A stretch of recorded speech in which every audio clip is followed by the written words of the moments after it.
The rain lashed against the windowpane, but inside the foyer, the air felt thick and heavy with a different kind of storm. I didn't even hear the door click shut behind him. I just felt him. Elias was standing so close that the cold dampness from his overcoat seeped through the thin silk of my blouse, a jarring contrast to the sudden, soaring heat of my skin. He didn't say a word.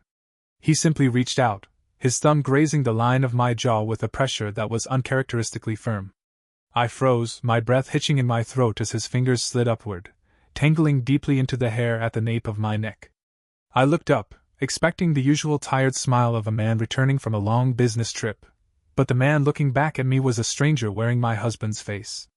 His eyes, usually a soft, approachable hazel, had darkened into something predatory and obsidian. He leaned in, his lips hovering just a fraction of an inch from my ear, close enough that I could feel the rhythmic thrum of his pulse. The scent of him had changed. Gone was the familiar cedarwood and citrus, replaced by something sharp, metallic, and intoxicatingly masculine. "Did you miss me, Elena?" he whispered. The vibration of his voice traveled down my spine like an electric current. I tried to answer, but my tongue felt heavy.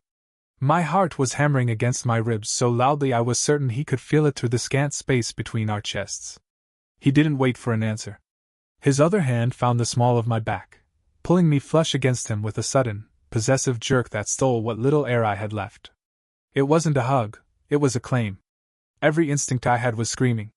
This was the man I had been married to for 7 years, yet as his gaze dropped to my lips with a hunger that felt dangerous, I realized I was shivering. It wasn't just the cold. It was the realization that the intimacy crackling between us felt brand new, and entirely wrong. He pulled back just enough to look me in the eye, a slow, dark smirk spreading across his face that didn't reach his cold eyes. I knew then, without him saying a single word, that the man who walked through that door was not the man I had said goodbye to a week ago. Would you like me to continue with the next scene where Elena begins to notice the specific red flags in his behavior? The silence that followed his return was louder than any argument we'd ever had. In the days that followed, the house felt like a stage where we were both performing roles we hadn't rehearsed. To anyone else, we looked like the perfect couple, the successful architect and his devoted wife. But beneath the surface, the foundation was crumbling. 7 years ago, our love had been a slow burn of intellectual attraction and shared dreams. Elias used to be the kind of man who would apologize for being 5 minutes late, a man who held my hand with a gentle, protective squeeze. But lately, even before he left for that final trip, the gentleness had begun to feel like distance. We had become experts at navigating the quiet corners of our colonial home without ever really touching. I had spent months craving a spark, a sign that he still saw me as something more than a fixture in his curated life. Now I had that spark, but it was a wildfire I didn't know how to contain. I was in the kitchen, the steam from the kettle rising to meet the morning light, when I felt his presence again. He didn't announce himself. He simply appeared, leaning against the doorframe, watching me with that same unsettling intensity. The old Elias would have kissed my cheek and asked about my schedule. This man walked over and stood directly behind me, his chest brushing my shoulders. "The tea is hot," I murmured, my voice trembling as I reached for a mug. "I like it hot," he replied, his hands sliding over mine on the counter. His skin was unnervingly warm. He didn't pull away. Instead, he interlaced his fingers with mine, pinning my hand to the granite. The intimacy was suffocating and exhilarating all at once. I could feel the heat radiating from him, an unspoken challenge in the way he stood his ground. I turned in the circle of his arms, my back against the counter, trapped. "Elias, you're acting different." He stepped closer, forcing me to tilt my head back. His eyes searched mine, searching for a weakness I didn't want to admit I had. "Is different bad, Elena? Or is it just what you've been waiting for?" The question hit me like a physical blow.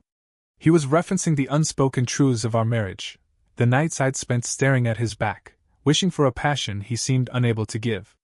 He was using my own hidden desires against me. He reached out, his thumb tracing the curve of my bottom lip, his gaze dropping to the pulse points in my neck. The tension was a living thing, a cord stretched to the breaking point. I wanted to push him away and demand to know where he had really been, but my body betrayed me, leaning into his touch even as my mind raced with suspicion. There were cracks in our history, secrets about his family's business I had never dared to probe, and a hidden drawer in his office he kept locked. As he leaned down, his breath ghosting over my skin, I realized with a jolt of terror that I wasn't just afraid of who he had become, I was afraid of how much I liked it.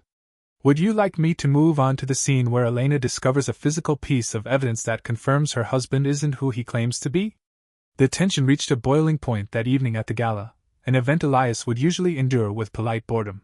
Tonight, however, he was a different animal. He moved through the crowd with a predatory grace that drew every eye in the room, but his focus never strayed from me. Every time another man so much as looked my way, Elias's hand would find the small of my back, his grip firm and possessive, marking his territory in a way that felt both thrilling and terrifying. When a longtime family friend, Marcus, leaned in to whisper a joke in my ear, the air in the room suddenly felt thin. Before I could laugh, Elias was there. He didn't make a scene, he simply stepped between us, his shoulder brushing mine as he took my champagne glass from my hand. The look he gave Marcus wasn't one of polite social friction, it was a cold, lethal warning. "My wife is tired, Marcus," Elias said, his voice a low growl that vibrated through my own body. He didn't wait for a reply, spinning me around and leading me toward the darkened balcony. The moment the glass doors shut behind us, the muffled sounds of the party vanished, replaced by the heavy rhythm of the crashing waves below. He pinned me against the stone railing, his body a wall of heat against the cool night air. "You belong to me," he hissed, his eyes burning with a dark, jealous fire I had never seen in 7 years of marriage. "Don't ever let another man lean that close to you again." "Elias, you're hurting my arm," I lied.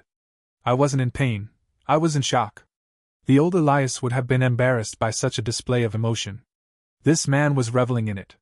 He didn't let go. Instead, he leaned down, his face inches from mine, his breath smelling of expensive bourbon and something forbidden. "You like it?" he challenged, his voice dropping to a seductive whisper. "You like that I'm not the shadow of a man I used to be." He was right. The temptation to let go, to surrender to this dangerous version of my husband, was overwhelming. My heart raced as his hand moved to my throat, his thumb resting right over my carotid artery, feeling the frantic skip of my pulse.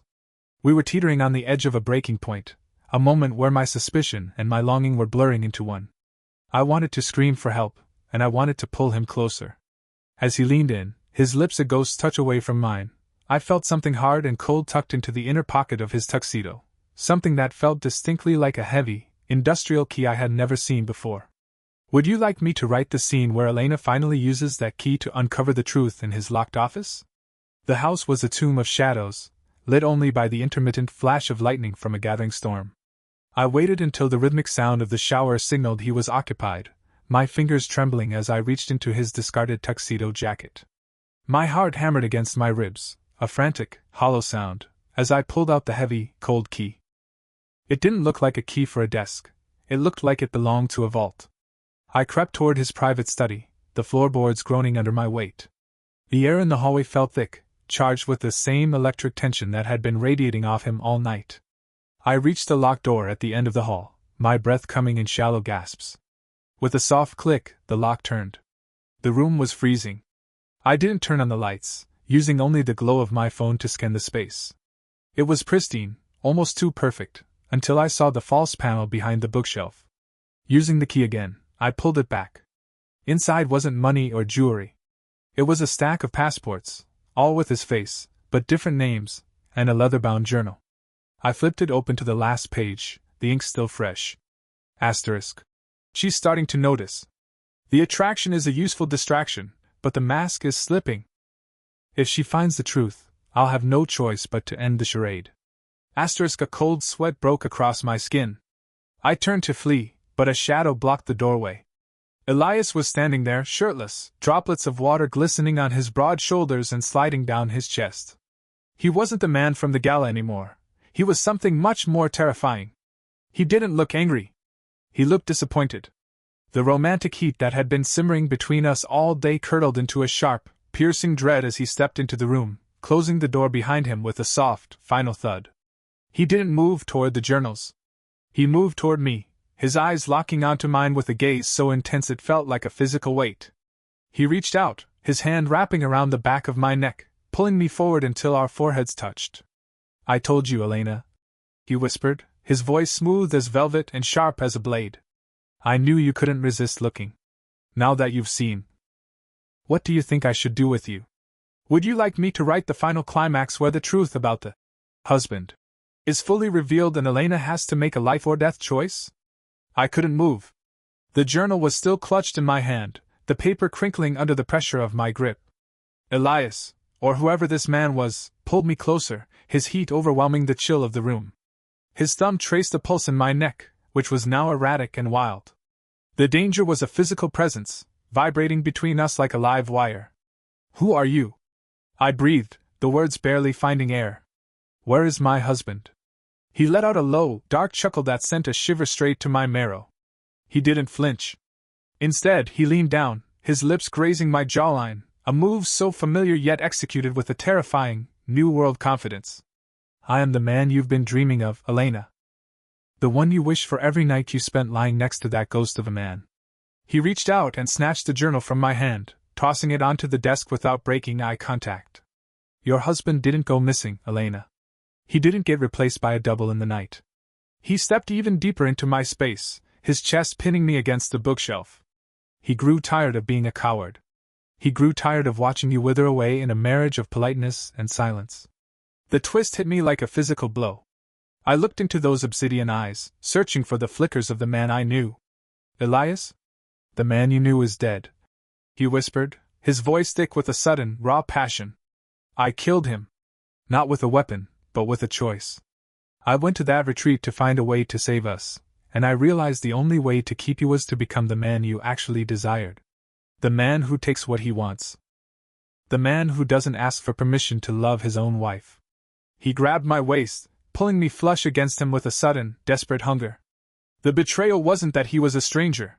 It was that he had hidden this capacity for intensity from me for 7 years. He had played the role of the safe, boring husband while a storm had been brewing beneath the surface. He hadn't been kidnapped. He had been liberated. You think I'm a monster because I'm finally touching you like I mean it? He challenged, his breath hot against my lips. Because I'm jealous?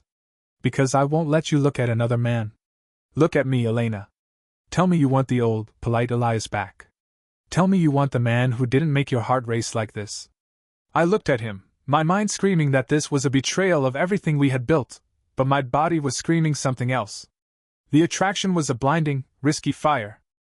I reached up, my fingers trembling as I touched the scar on his shoulder I knew so well, yet everything else about him felt like a dangerous, beautiful lie.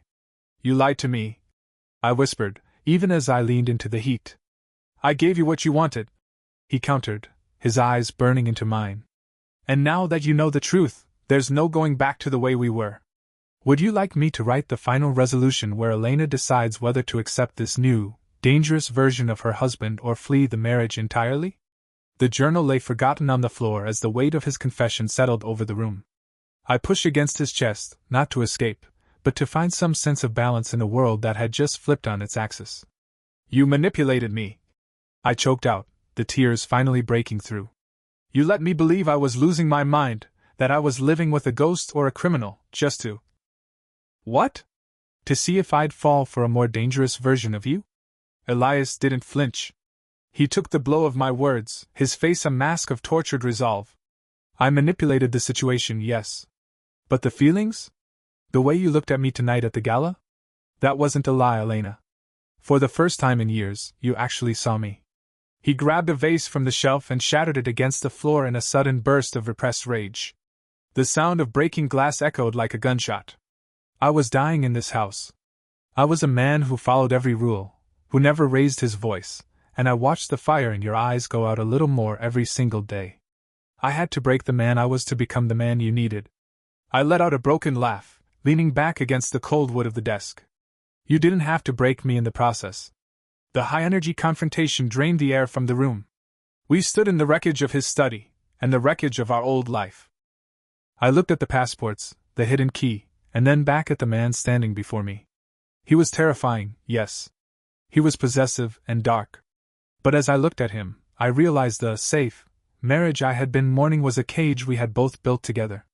I walked toward him, my steps heavy but certain. I stopped just inches from him, looking up into those darkened eyes. I reached out and slapped him, a sharp, stinging strike that left a red mark on his cheek. He didn't move. He took it, his gaze never wavering. That, I whispered, is for the lies. Then I reached up, cupping his face in both hands, pulling him down until our lips were almost touching. And this is because you're right. I kissed him with a raw, desperate hunger that surpassed anything we had ever shared. It was a surrender and a conquest all at once. The consequences were terrifying. I was tethered to a man who had proven he would go to extreme lengths to possess my heart, but for the first time in 7 years, I wasn't bored. I wasn't lonely. He groaned into the kiss, his arms wrapping around me with a force that bruised, sealing our pact in the wreckage of our past. We were no longer the perfect couple. We were something far more volatile, far more real, and infinitely more dangerous. Would you like me to write a final 1 month later epilogue to show how their new, intense dynamic has permanently transformed their lives? 1 month later, the colonial house on the hill no longer felt like a tomb. The air was lighter, though charged with a permanent, humming electricity that hadn't existed before. The journals had been burned, and the false panels were gone, but the man who remained was still the transformed version of my husband, the one who looked at me not as a partner in a social contract, but as the center of his universe. The sun was dipping below the horizon, casting long, honey-colored shadows across the bedroom. I was standing at the window, watching the tide pull back from the shore, when I felt the familiar heat of him behind me. There was no hesitation now, no polite distance. Elias wrapped his arms around my waist, pulling me back against the solid breadth of his chest. He rested his chin on my shoulder, his breath warm against my neck. "You're thinking again," he murmured, his voice a low, melodic vibration that I had grown to crave. "I'm thinking about how much has changed," I admitted, turning in his arms. I reached up, tracing the familiar line of his jaw. The edge of danger that had terrified me a month ago had softened into a fierce, unwavering devotion. He was still bolder, still more possessive, but the secrecy had been replaced by a raw, unfiltered honesty. He took my hand, kissing the center of my palm before pressing it against his heart. "I promised you I wouldn't let you wither away. I intend to keep that promise every day for the rest of our lives." The reconciliation hadn't been easy. We had spent weeks dismantling the walls we built, navigating the fallout of his transformation with long, late-night conversations and even longer silences that were finally comfortable. We had learned that love didn't have to be loud to be powerful, but it did have to be honest. He leaned down, his forehead resting against mine. The silence between us was no longer empty. It was full of the weight of everything we had survived. "I love you, Elena. Not the version of me that was supposed to love you, but the man I actually am." "I know," I whispered, closing my eyes and breathing him in, the scent of cedar, salt, and something uniquely him. He picked me up effortlessly, carrying me toward the bed as the last of the sunlight faded into a deep, romantic violet. The tension that had once threatened to break us had become the very thing that held us together. As he kissed me, softly at first, then with that signature, breathtaking intensity, I realized that while the man who came home that night was different, he was exactly who I had been waiting for all along. We were no longer perfect, but we were finally, undeniably whole. Would you like me to help you brainstorm a different ending, or perhaps create a title sequence for this YouTube story?